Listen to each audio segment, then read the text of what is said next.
Dalay ko ng Ginoo sa lain usab nga takna kita makapatalingog sa iyang mensahe may tungod sa theme nato nining bulan serving with heaven smile. Pag-serve nga malipay ang Ginoo. Miaging Domingo nagisgot kita nga naay mga serving pag-alagad nato nga di day malipay ang Ginoo. Naga-remind ka nato no how to serve nga malipay gyud siya kay mao gina ang pag-serve nga makadawat kita sa approval sa Ginoo.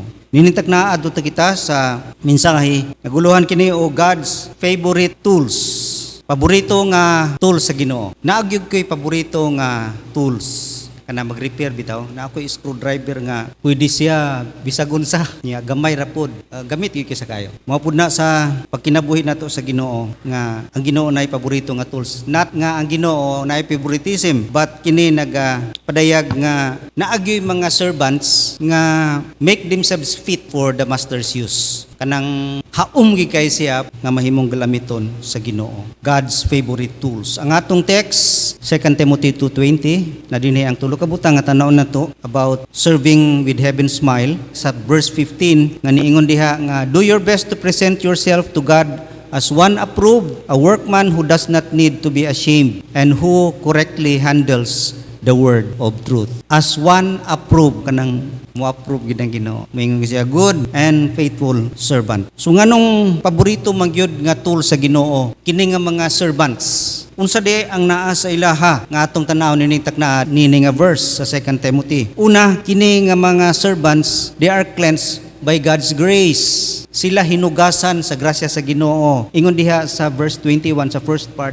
if a man cleanses himself from the later, he will be an instrument for noble purposes. Cleanse, na limpyo, pagkabalaan. Ang Ginoo mugamit siya limpyo. Ingon diha, holiness indicates God's character. Ang pagkabalaan kinaiya na sa Ginoo. Ang kinaiya sa Ginoo mo reflect sa iyahang gamiton, sa iyang vessel, no, sa iyang instrumento. Sama sa restaurant, kung ang restaurant nagaserve niya ang ilang mga gamit, mga baso, murag way hugas, murag makaingon ka nga hugawan man sigurong tagiyaan ng restaurant. Mo reflect ang name and character sa owner. Mao pud na sa atong pagkinabuhi sa Ginoo nga ang karakter sa Ginoo mo reflect sa iyahang servant, maapektuhan kung kini dili maayo. Ingon diha sa Acts 9:15, but the Lord said to Ananias, go, this man is my chosen instrument to carry my name before the Gentiles and their kings and before the people of Israel. Carry my name. Siya ang magdala sa akong ngalan ngadto sa mga hintil. Munang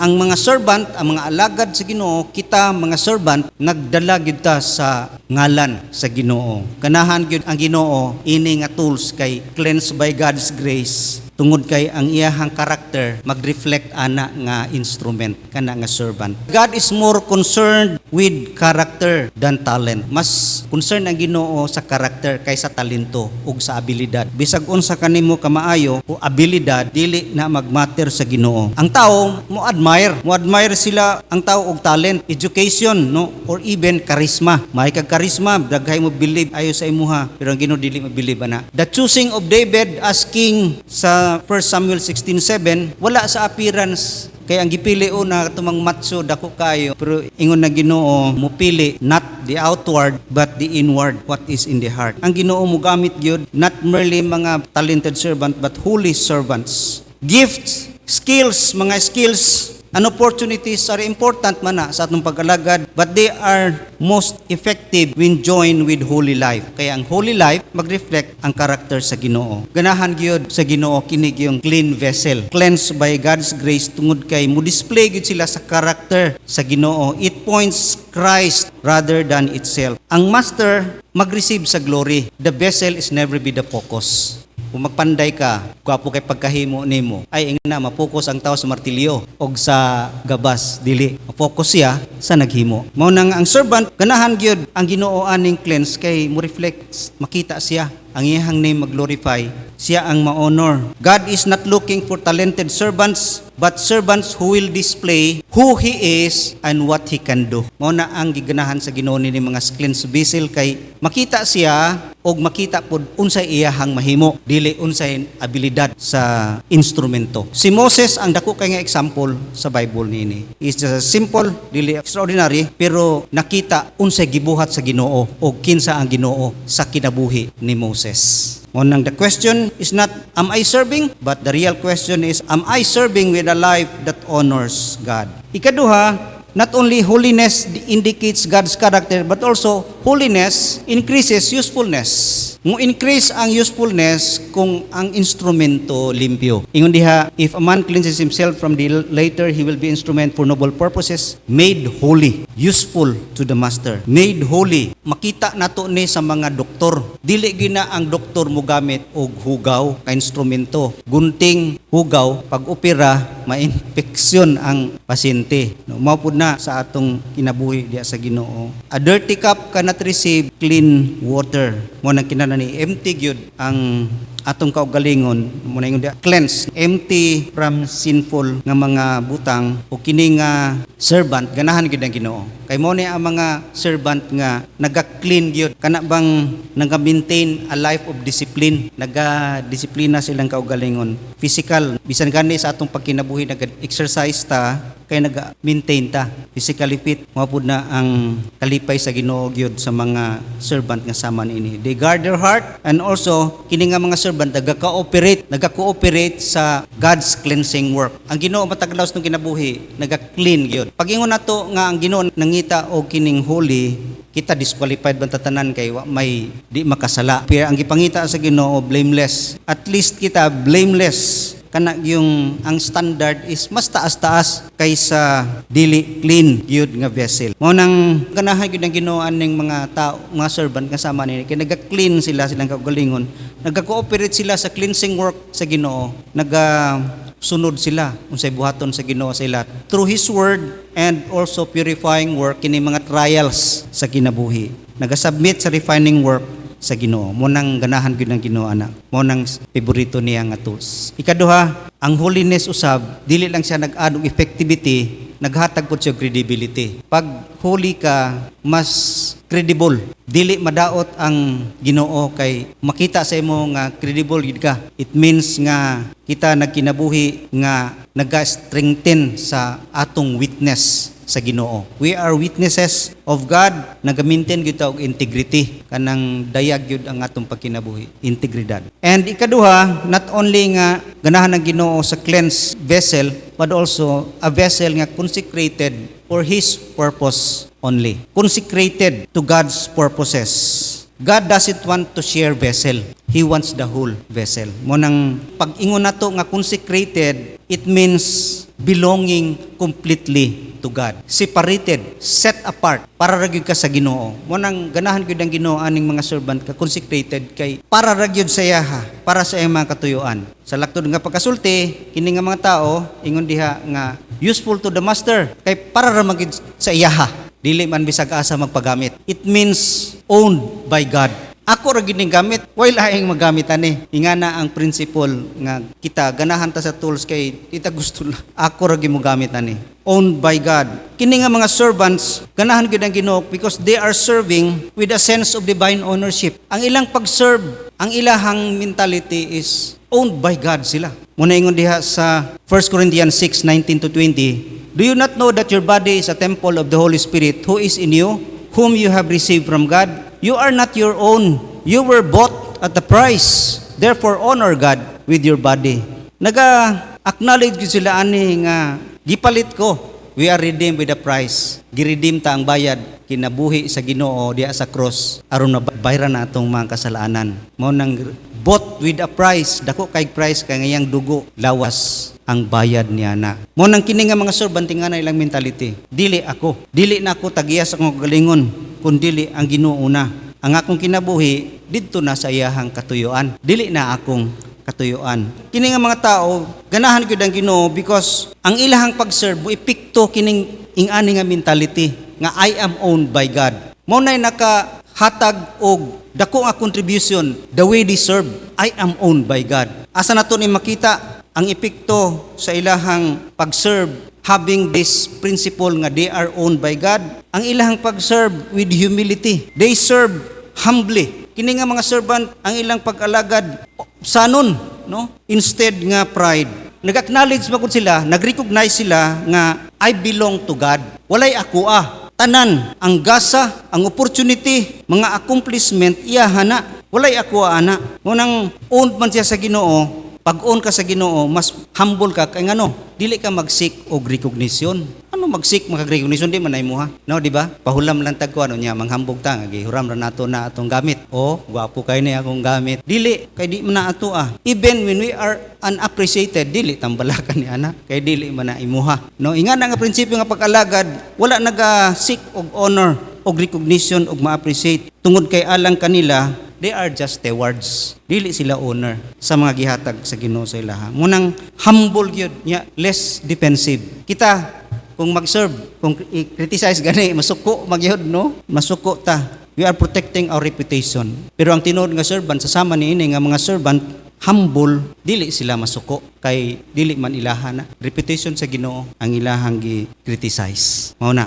Ikaduha kini nga mga servant makita nato ganahan gyud ang Ginoo kay ngipikto sa ilahang principle nga they are owned by God. Tag-iya ang Ginoo kanila is obedient gyud sila. They serve obediently. They serve out of obedience rather than convenience. Dili mo bilang kung ganahan. Submissive sila rather than self-directed. Sila nagatuman ra gyud unsay assignment sa ilaha. They follow the master's direction. Nagapangita gyud sila sa will sa Ginoo. Mao ni ang servant nga ganahan gyud na Ginoo kay dili sila magbuot-buot o gusto lang nila kundi unsay gusto sa Ginoo. Maghulat every ministry nga himuon maghulat gyud ni unsay will nimo Lord. Unsay akong buhaton. Unsay gusto nimo. Dili ang pangutana nga what do I prefer? Unsay akong pilion kundi Lord unsay imong gusto. Obedient servant ganahan gyud ang Ginoo niya na obedient. Ikatulo, faithful. Ganahan gyud ang Ginoo kay ang epekto sa ilahang prinsipyo nga I'm not my own, I am bought with a price. Dili na ako. Faithful sila sa pag-alagad. They are gitawag nato nga faithful stewards. Dili sila owner. Munang kini nga mga servant, they use their resources wisely. Maalamon sila mugamit sa mga steward.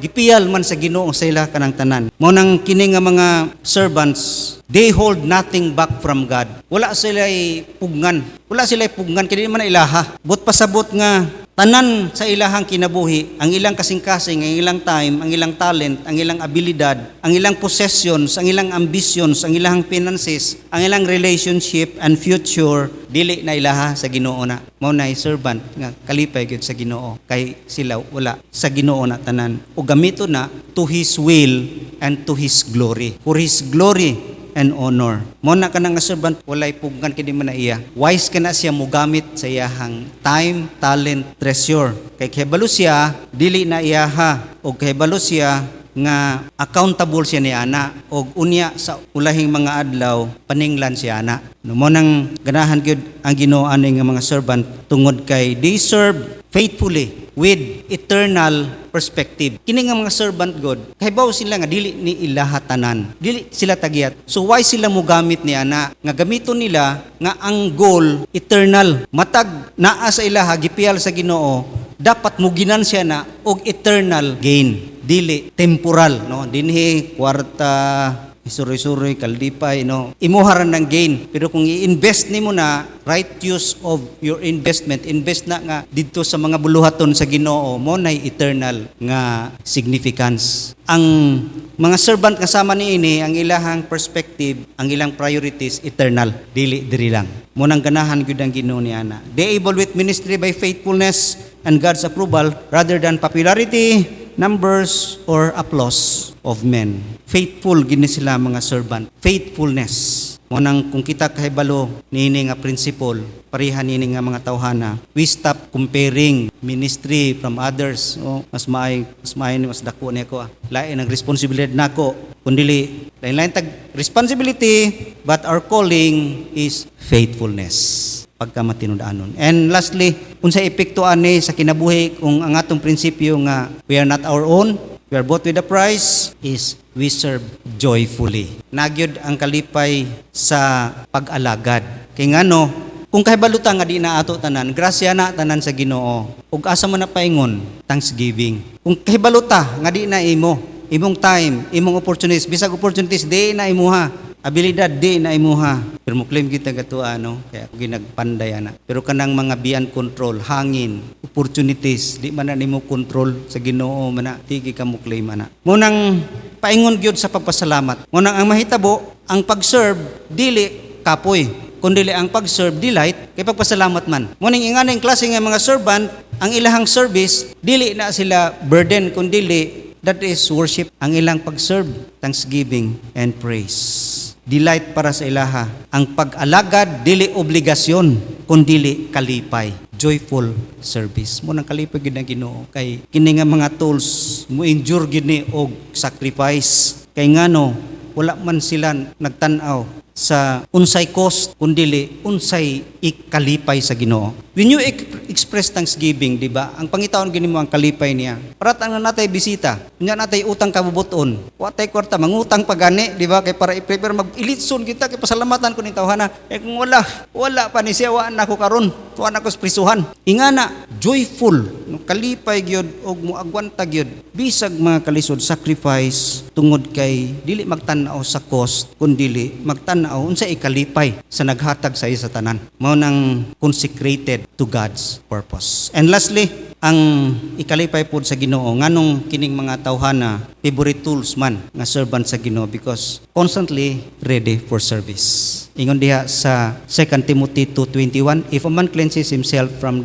later he will be instrument for noble purposes, made holy, useful to the master, and prepared to do any good work. Prepared, ready. It means every day, matag adlaw is a condition nga where God can use at any moment. Ready ka ganunay, any moment. Readiness is not merely living for an opportunity but also it is cultivating a life nga spiritually prepared. Dili na maghulat kung tawgon sa Ginoo, kundi kana nga time ready ka is a time of preparation. Sa gira, ang sundalo din na maghulat lang kung naay assignment, naay girahon. Dili. While waiting sa order, nagadevelop na sila silang kaugalingon. Nagakondisyon kanunay para inigtawag sa siren, emergency, naatay atakihon, fit sila for service. That is readiness, preparation. Ganahan gyud ang Ginoo ani nga mga servant kay they are always preparing themselves for service. We prepare ourselves sa atong communion sa Ginoo, moving closer each day with Him in prayer and in Bible study. Diha man ta mahimong lig-on og mo-grow. Mo nang ingani gyud ang ganahan sa Ginoo nga servant because they are willing to be molded. Gusto gyud nga usabon sa Ginoo. Development. Ang preparation is a time of development. Gusto ta mo asenso sa pagkalagad, fitting for His service. Kinahanglan kitag preparation. Mo nang if you are willing to be purged, willing to be changed, willing nga i-shape sa Ginoo. Mo nang ang mga servant ganahan gyud ang Ginoo ani kay kini nga mga servant teachable. Pwede niya usabon, pwede niya i-develop. Preparation comes first before usefulness. Makita ni muna sa kinabuhi sa mga instrumento sa Ginoo sa iyahang pagpamuhat nga nakita gyud ang iyang dako ug mga katingalahang mga buhat. Si David, before he wore a crown, unsa man si David? Grabe iyang naagihan. Grabe nga preparation naagihan ni David. Si Joseph, before siya nahimong murul sa Egypt, unsa ang pag-prepare sa Ginoo siya? Napriso, gipasanginlan, gilabay sa mga igsuon, sa bangag. Grabe ang naagihan ni David. Nagadevelop ang iyahang kinaiya. Labi na si Moses. Moses, pagtawag sa iyaha, gi-prepare siya for 40 years sa wilderness. Mao nang kini nga mga servant willing to be changed, willing to be molded. Maintaining a closer walk with God, kinahanglan willing ta nga i-train usabon sa Ginoo. And also, constantly ready for service not only means preparation but also it is availability. Availability is willing to surrender ourselves. Ang availability, ang short niya nga meaning is surrender. Available ka kanunay, dili nga pili-pili. Di ko available ron, na-call sa Ginoo. Ikaw mag-lead Bible study, di ko available, busy ko. Na ako'y kuan. So let's ask first, kinsay nagsulti ana? Calling ba na sa Ginoo? Kung calling na, we aren't available, we are not faithful servant diya sa Ginoo. Because availability, it means He may use you anytime, whenever, bisag asa, However he chooses. Unsang klase kaniya gamiton. Gamiton lang ba kaniya kanang sakit nga ipabuhat sa imo? Wherever asa dapit. Magpili-pili ba ka o kanang sayon ra or whenever kanus-a. Availability is not simply having free time but a heart yielded to God's will. Availability diha gyud makita nga we are yielded, kita nagatugyan gyud nga bisag unsay mahitabo mabiyaan nato atong plano, mabiyaan nato ang atong comfort, mabiyaan gani nato usay ang atong damgo. Gusto mo nako ni pero gitawag mo ko sa Ginoo. Gusto ginako ni pero lami unta idulag basketball pero gitawag man ron. No ingana willing to yield his plan, his comfort, his dreams. Mo nang ganahan gyud ang Ginoo nini. The greatest ability in Christian service is a heart remains available to every kanus-a tawgon sa Ginoo. It means consistent, not just today or tomorrow, but every day available to God. So mo kinatibukan sa mensahe ni Taknaa nga God's favorite tools nga servant kayang gamiton diha sa iyahang gingharian. Ganahan gyud siya ani, malipay gyud siya ani ug mo approve gyud siya ani because God is not searching for most impressive tools but the most prepared, most ready. In a master house, the value of a vessel is not determined by its appearance but by its fitness for his use. Dili magtanaw ang Ginoo sa kanindot abilidad kundi fit ba, ready ba. God favorite tools are not necessarily most talented, educated, experienced or well known but clean, consecrated and service ready nga mga servants. Therefore, sa kinikahagit sa itong kinabuhi, let us consecrate ourselves wholly to His purpose. Let us remain available whenever He calls us and obedient where He leads. And we will be vessel fit for Master's use. O paborito kita nga servant sa Ginoo. Magampo tag